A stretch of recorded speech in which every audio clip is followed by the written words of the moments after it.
Ready to go? You bet. Born ready. My fellow Australians, this morning I visited the Governor-General and Her Excellency has accepted my advice that an election be held on Saturday, 3rd of May 2025. Over the last few years, the world has thrown a lot at Australia. In uncertain times, we cannot decide the challenges that we will face, but we can determine how we respond. Our government has chosen to face global challenges the Australian way, helping people under cost of living pressure while building for the future. Because of the strength and resilience that our people have shown, Australia is turning the corner. Now, on the 3rd of May, you choose the way forward. Your vote has never been more important, and your choice has never been more clear. This election is a choice between Labor's plan to keep building or Peter Dutton's promise to cut. That is the choice. That is your choice. Your job, your wages, your child's education, and importantly as well, this thing here, your Medicare card, they're all in your hands because only Labor has the plan to make you better off over the next 3 years. Only Labor is acting on the cost of living. Only a vote for Labor will keep your wages growing. Take 20% off your student debt and cut taxes again and again for every taxpayer next year and the year after. Our top-up tax cuts will mean an average tax cut of more than $2,500. And only a vote for Labor is a vote for stronger Medicare, the biggest ever investment in bulk billing for all Australians, so you can see a GP for free wherever you live. Cheaper medicines, capping the cost of a PBS script to no more than $25, the same price that it was back in 2004. Freezing the cost for pensioners and concession card holders to just $7.70 right to the end of the decade. 50 new Medicare urgent care clinics on top of the 87 we've already got up and running. Labor's positive plan means taking another $150 off your power bill, better and cheaper childcare for every family, and fair funding for every school, public and private. Making free TAFE permanent, creating greater opportunity for women, not as an add-on or an afterthought, but as a fundamental economic and social priority. Building Australia's future is about training more tradies to build more homes and helping more young Australians to buy a home. Meeting the challenge of climate change by seizing the opportunity of renewable energy and the transition. Building Australia's defence and security and rebuilding our relationships to keep us safe at home, secure in our region and respected in the world. And at a time where it's never been more important for Australia to stand on our own 2 feet. Only Labor is building an economy where we make more things here. An economy defined by fair wages for hard work, where people earn more and keep more of what they earn. The biggest risk to all of this is not what's happening elsewhere in the world. The biggest risk to Australia's future going back to the failures of the past, the tax increases and cuts to services that Peter Dutton and the Liberal Party want to lock in. Australians remember what that looks like.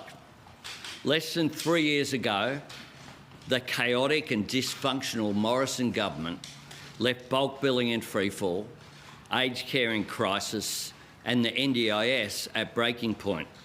A decade of the Liberals keeping wages low, sending jobs offshore and fighting about climate change left our nation open to the worst global inflation since the 1980s and the biggest global energy crisis since the 1970s.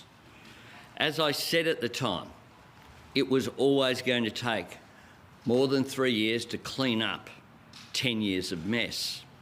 Today, because of all the hard work that Australians have done, inflation is down, real wages are up, unemployment is low, interest rates are falling, and we're cutting taxpayers for every taxpayer again. In challenging times, we have laid very strong foundations. We want to keep building. The Liberals and Nationals just want to start cutting. Over the past 3 years, they have opposed everything we have done to help people with the cost of living. If the Liberals had their way, you and your family would be worse off right now.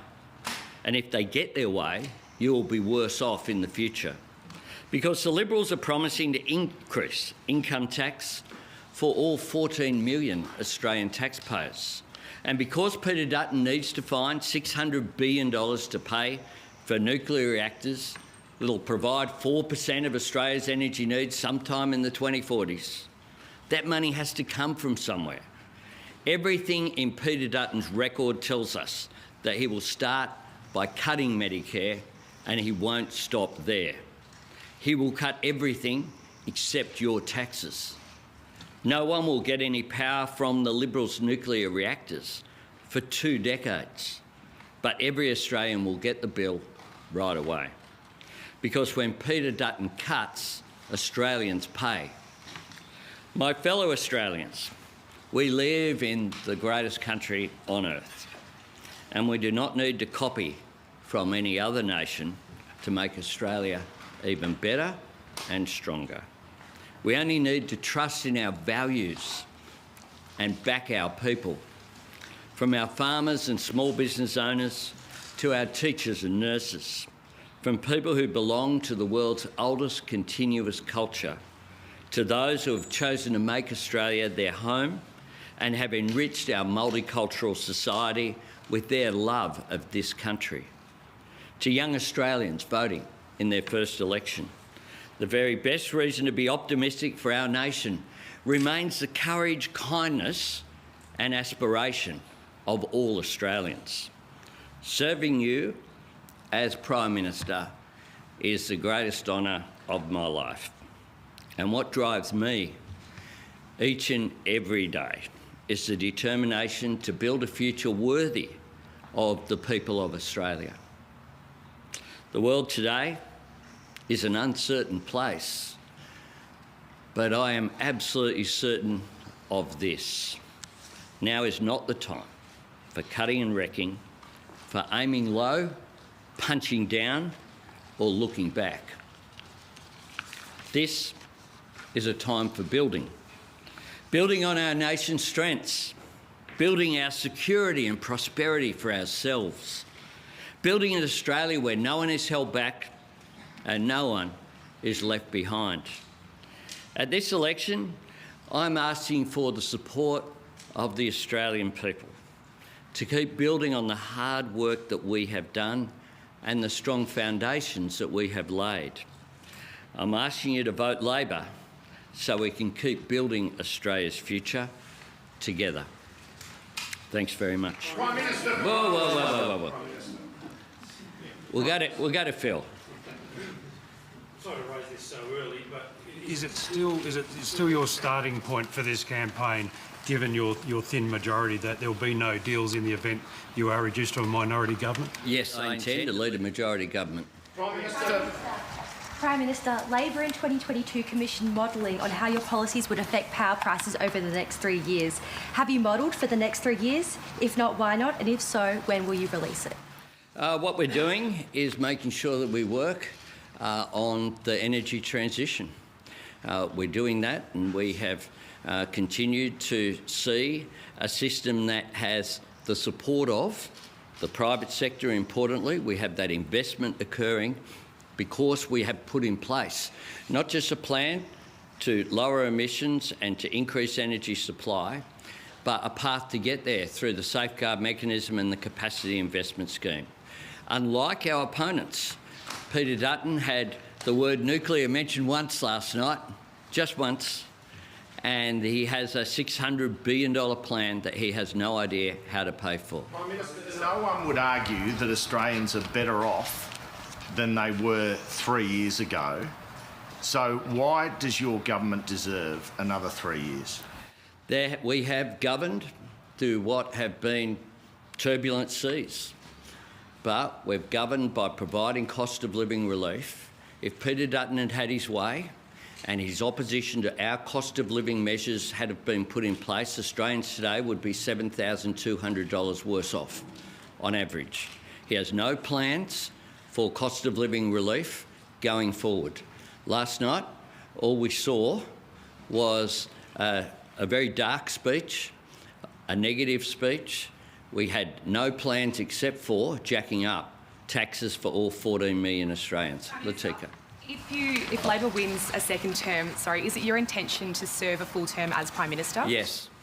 Prime Minister, why is reserving East Coast gas a bad idea? And is the AWU wrong to have pushed your government to have done this when you had power?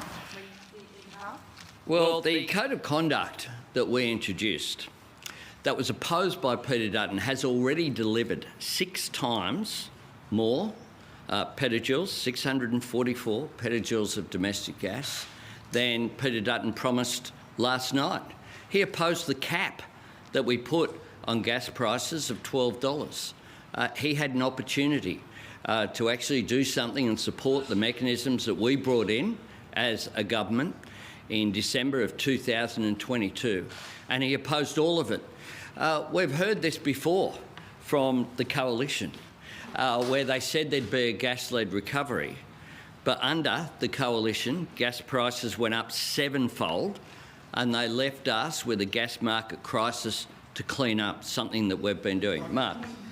Prime Minister, what do you say to those Australians who are considering how they're going to vote in this election today, and they're hearing that the economy's turning a corner, but they're not feeling that in their household budgets? What sort of hope can you give them that what they're hearing from leaders like you will actually impact their lives? That we'll continue to have their back.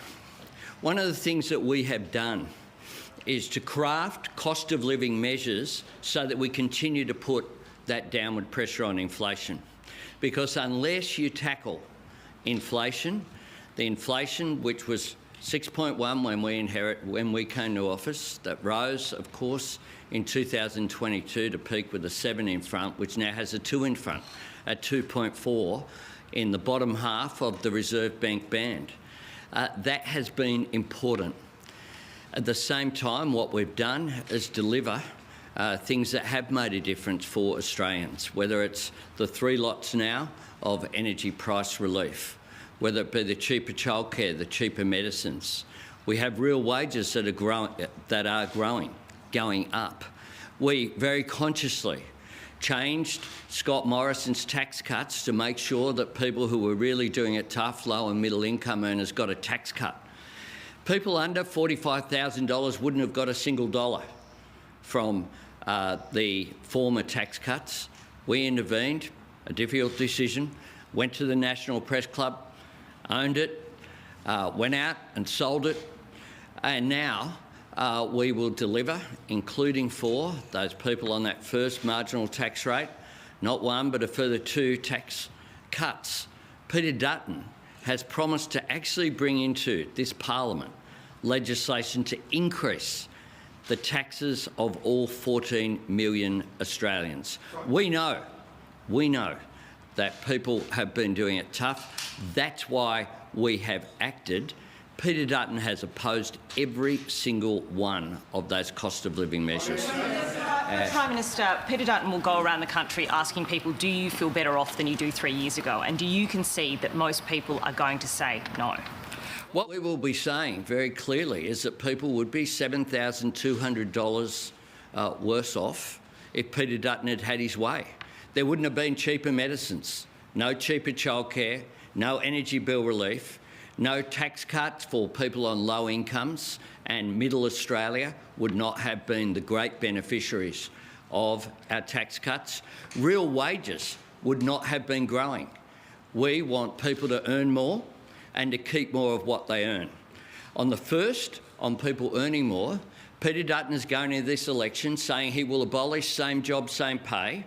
That has benefited people in the airlines industry, people in the mining and resources sector, people out there who are working side by side their fellow Australians.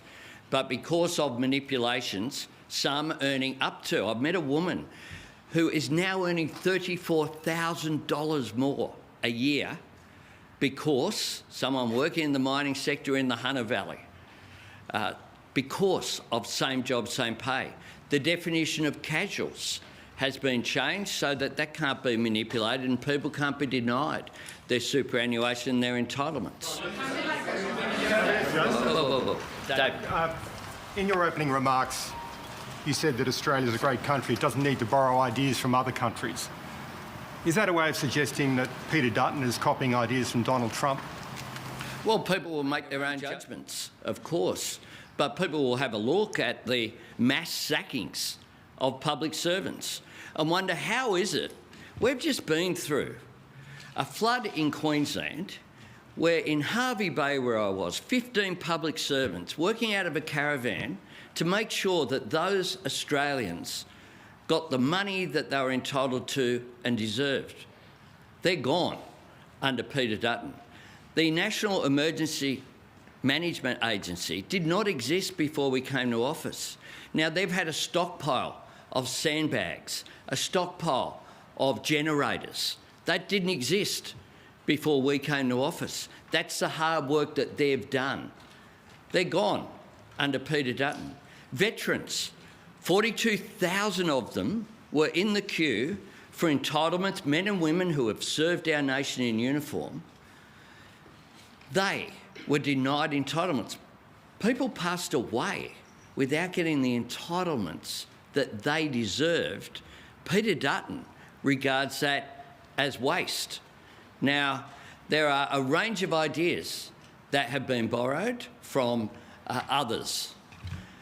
We need the Australian way. The Australian way is that we look after each other, is that we're a country that, in the language that we use with each other, fair income, fair go, they're part of the Australian lexicon. This card is part of Australian values. The Australian values that say when Kerry Packer has a heart attack, he goes to the emergency department, went to the emergency department at Royal Prince Alfred Hospital, the same hospital that I went to when I had my car accident when I was leader of the Labor Party in January 2021, got the same level of care, but most importantly than that, on that evening, I was in the same room that my mum was in when, as an invalid pensioner, she got taken up the road after having an aneurysm, and she never left RPA. But she got the same care that Kerry Packer got. They're the Australian values. That's what I'll fight for. Andrew. What do you say to Australia's strategic competitors who might use the next 5 weeks to cause mischief, be it cyber, military, mis and disinformation? Anyone who tries that, I say to them, back off. Our Australian Defence Force, our Australian security agencies, they're still in place. We're a resilient country. I don't talk this country down. We have an extraordinary capacity to look after our nation. They're not taking 5 weeks off. You've spoken about the economic uncertainties. You're heading into week 1 of the campaign with an interest rate decision, Liberation Day in the US. How concerned are you that that could hinder Labor's campaign? We'll continue to, of course, argue Australia's case. The decision on interest rates is refer you to the previous 5,124 answers saying the Reserve Bank are independent of the government. Migration. Peter Dutton has reaffirmed a 25% cut to permanent migration. Do you think that kind of action is needed to take pressure off services? Peter Dutton presided over first and second for the number of visas issued by any minister. He's on the podium. He's got gold and silver. Around the world, there's been, amid all the global uncertainty, there's been a sort of incumbency curse. Do you acknowledge that the global conditions are working against you as you go into this campaign? Global conditions are real. That's why we've responded to them. Peter Dutton would pretend that global economic uncertainty and global inflation hasn't been there. There's nowhere you'd rather be than Australia. Landing where we have is like landing a 747 on a helicopter pad. Getting inflation down to 2.4% from the 6 that we inherited, getting real wages up 5 quarters in a row, compared with the 5 quarters of going backwards that we inherited, making sure as well that employment has been strong. As Labor Prime Minister, there is nothing more important than jobs.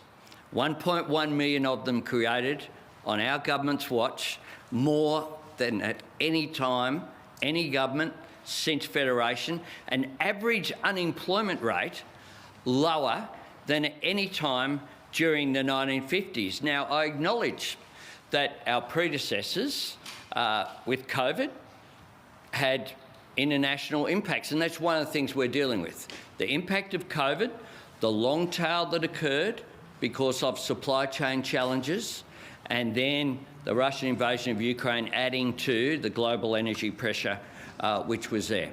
I acknowledge that. But for all of their time, they didn't have those pressures. They never, not once during those 3 terms, did they deliver an unemployment rate at the average that we have. They didn't deliver a single budget surplus. We turned a $78 billion deficit into a $22 billion surplus, followed that up with another $15 billion surplus, followed that up by halving the deficit in the current year as well. We have done hard work to make sure we did what some economists said you can't do, to lower inflation whilst protecting employment, not leaving people behind. Is it a concern that you can't get the US President on the phone, though? Prime Minister. Yeah. Thank you, Prime Minister. Just world events. Overnight, Macron's talking about a reassurance force in Ukraine. Have you been part of those discussions with allies? Is that something that we commit to in the context now of an election campaign? We have. There has been another meeting of the Coalition of the Willing in Paris over the last 24 hours, overnight. Australia participated in that meeting, just like I personally participated in the leaders' meeting that was held just a couple of weeks ago. I'll make it very clear, Australia stands with Ukraine. We regard Vladimir Putin as an authoritarian dictator who has imperialistic designs, not just on Ukraine, but on other countries in the region. There used to be, for a long time, there was a bipartisan position of support for Ukraine and providing those assets. We have provided significant assets, $1.5 billion, $1.3 billion of that military assets. We are prepared to give consideration to being a part of the actions of democratic countries, because what we understand is that the struggle of President Zelensky and the Ukrainian people isn't just a struggle for their national sovereignty. It is a struggle for the international rule of law. It is a struggle for what's right. And Australia has always stood up for what's right on the international stage. Liberation Day will fall smack bang in the middle of the first week of the campaign, with potential tariffs being imposed. Have you been given any indication from the Trump administration what way they might fall on tariffs for Australia? We have been engaging on a daily basis with the administration. I received another briefing this morning. We'll continue to engage constructively in Australia's national interest. Half your opening remarks were about the risk of your opponents, and you've mentioned them a lot more times since. Are Australians in for 5 weeks of a great big scare campaign? Peter Dutton last night gave a budget reply that was all about fear. It was all about fear. What I want is a campaign that's about policy substance, that's about hope and optimism for our country. I'm optimistic about Australia. That's one of the big distinctions in this campaign. I think we are the best country on earth. I'm so proud to lead this country. The greatest honour of my life is being here in Australia, but it's also when I walk into a G20 meeting, I know that Australia has that fair ethos of looking after each other. People know that too. We have that reputation. We punch way above our weight.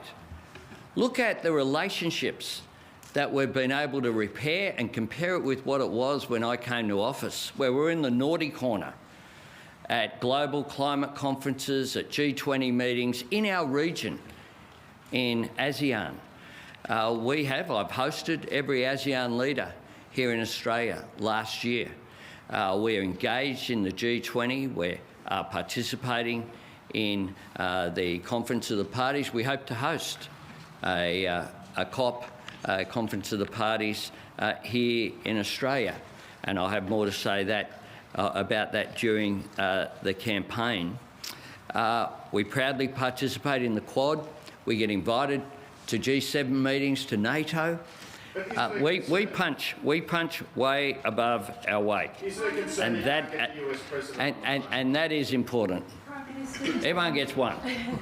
Just on the tariff issue, have you made any requests for a phone conversation with President Trump, and what's the status if so? And just given that it will be occurring while the government's in caretaker mode, what kinds of briefings would Opposition Leader Peter Dutton potentially get in relation to the tariffs? Well, it would be nice if Peter Dutton accepted the offer of briefings. In recent times, there's been a few he's missed, which has enabled him to continue to not talk about facts. Hang on. If people yell, don't get the question. Relationship with the President, Prime Minister, you've invited Donald Trump to visit Australia. You still haven't been able to get him on the phone again. What do you say to Australians who believe that Peter Dutton might be better placed to deal with Donald Trump than you would be? Look, I've had 2 constructive discussions with President Trump. The way that international diplomacy works is that people have discussions at the diplomatic level, and then people come together when there is a solution and when there is a resolution going forward. We have a constructive relationship. My foreign minister has been to the US, was there at the inauguration, was one of the few. It was only the Quad foreign ministers who were there, invited. My Defence Minister, my Treasurer, has been as well. We have constructive relations and will continue to do so. And those cannons are a signal that there's something else going on today. Thank you very much. Look forward to seeing you over the coming weeks. Okay. There we go. That's the Prime Minister Anthony Albanese, having just visited the Governor-General, Emma, calling an election, standing there in the Prime Ministerial courtyard and laying out what he expects this election campaign to be about. Yes, so it is, of course, on May the 3rd, so a 5-week campaign. The ABC, well, we've been across it all morning. We're going to keep being across it right throughout that 5 weeks. Now, you can read more on the ABC's live blog. You can scan a QR code. It's going to be on your screen right throughout the morning and throughout the day, or you can head to our website as well. Let's bring in our national political lead, David Spears. David, well, you mentioned this earlier and you were pretty much spot on that the Prime Minister was going to talk about the choice. He said the choice is clear. The choice is between Labor's plan to keep building or Peter Dutton's promise to cut. Absolutely, and that was the opening pitch, wasn't it, from a Prime Minister who did, it must be said, look a little nervous at the start there of what turned into a lengthy and more confident press conference. But look, you can understand the pressure of the moment. If he wins this election, he'll be the first since John Howard to win back-to-back elections. A long time between drinks in Australian politics since we've seen a leader do that. But yeah, that was the opening pitch. Stick with us, we build. The alternative is cuts, and then the list of various cost of living measures that he says Peter Dutton will take away, including the tax cuts and various other measures, stretching to childcare, your wage rises. You'll hear that list a lot, right, over the coming 30-odd days of this campaign. I did think it was interesting. I mean, step back. and look at what the focus was in that press conference. We heard the opening pitch from the Prime Minister. We had a lot of questions about cost of living because, yes, you can't say people are better off now than they were 3 years ago. That's where Peter Dutton will go. That's where Trump went in the US. It's where oppositions have been successful, knocking off incumbents during a cost of living inflation crisis. He talked about if Dutton had been in power, you'd be $7,200 worse off because he opposed this, this and this. So that's the response to it. Will it be enough? We'll see. Then we got questions on Trump. And, we touched on this earlier. The role that Trump is going to play in this Australian election campaign is so unpredictable, but it's very much on the minds, I think, of a lot of voters, and particularly after that Oval Office scene between Donald Trump and Vladimir Zelensky really alarmed a lot of Australians, made them think about, well, how is this relationship with the US under Trump? What does it mean for us? What does it mean for the world? So you can see Anthony Albanese having to navigate this by saying, we're working well with Donald Trump. We've got a good relationship. Might not be able to have got him on the phone in recent weeks, but, we got good contacts. But at the same time hinting that all the things you don't like about Donald Trump, you'll get with Peter Dutton, the job cuts, what we've seen from Peter Dutton in terms of not supporting the idea of sending peacekeepers potentially to Ukraine. Every opportunity he gets, I think the Prime Minister will want to link Peter Dutton to the downsides of Donald Trump. Subtly, he won't want to criticise Donald Trump openly. The other thing I noticed there was, a lot of the things that have caused Labor grief during this parliamentary term. I mean, there was obviously the loss of the referendum, but then issues around anti-Semitism, around the NZYQ cohort of illegal immigrants with criminal backgrounds. All of that is sort of gone, and it's now this big focus on cost of living. And Anthony Albanese did look more confident, I think, and what they've done over recent weeks and the budget this week has given them arguments to make in terms of addressing those cost of living concerns. So I think he'd be happy, is my point, about where the focus was, this opening salvo of the campaign, rather than some of the difficulties Labor's had during this term. And we're witnessing, the practice of democracy in action, aren't we, in Canberra this morning, and seeing a bit more of that right now here with the proroguing of Parliament. Yeah, the big ceremonial thing that basically means that the Parliament is done and that an election is happening. And this is a milestone election for the ABC, to be slightly self-indulgent for a moment, because it will be the last one that our great election analyst, our chief election analyst, Anthony Green, will be on air for. He has been doing a lot of research, getting his websites ready, looking at margins and seats and things like that. And I think we have Anthony standing by in Sydney. Good morning. Good morning, James. Anthony, the Prime Minister is going to be probably hitting a couple of marginal seats today. Where do you think his focus is going to be if he's going to hold on to his majority? Well, the biggest danger for Labor is if their vote collapses in Victoria, where clearly the state Labor government is on the nose at the moment. The opinion polls have been slipping there. There's a significant number of seats they could lose in Victoria. New South Wales, there's a string of regional seats which the government could lose in New South Wales, maybe some other suburban seats. That's where the bulk of the seats are. And you've got 46 in New South Wales, 38 in Victoria. That's over half of the parliament. The changes in the other states are likely to be smaller. If Labor can hold its seats in Western Australia, it becomes harder for the coalition to win. And there's not many seats the coalition can gain in Queensland, so they can't do particularly better. Yeah, there's one or two seats they could lose. There's a seat in Tasmania, a seat in South Australia. But I think essentially the action will be in and around Melbourne and in and around Sydney and in parts of regional New South Wales.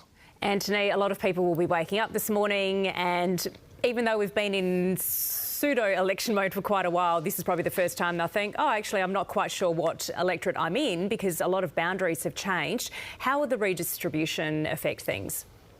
It's not got a major impact. There's a seat been abolished in New South Wales, and Victoria and a new seat created in Western Australia, it doesn't particularly change the equation about who's going to form government. A couple of individual seats have had significant changes. The independent health seat in North Sydney has been abolished, and that puts the Liberal Party at greater risk of losing Bradfield to an independent, turns the Labor seat of Bennelong into a marginal Liberal seat.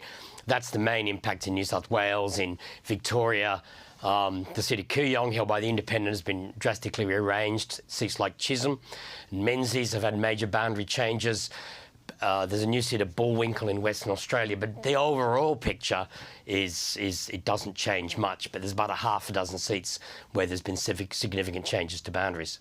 We've heard a lot about opinion polls, whether they're tightening, whether they're not, a lot of expectation that there could be a hung parliament. What sort of swing do the parties need? Well, obviously Labor can just keep things as they are. What sort of swing does the coalition need if it's to have a serious shot of taking a majority? Well, the first thing to say, there hasn't been an opinion poll for a long time which has shown anything other than a hung parliament being produced. You've had lots of polls showing the coalition on 51%. That's not enough to win government. If Labor's above 50%, they only just got there with 52% last time. If the Labor Party has a swing against it, if assuming a uniform swing, and I'll come back to whether that's relevant anymore, a swing of about 1% would deprive Labor of its majority, and the opinion polls are showing a swing of more than 1%.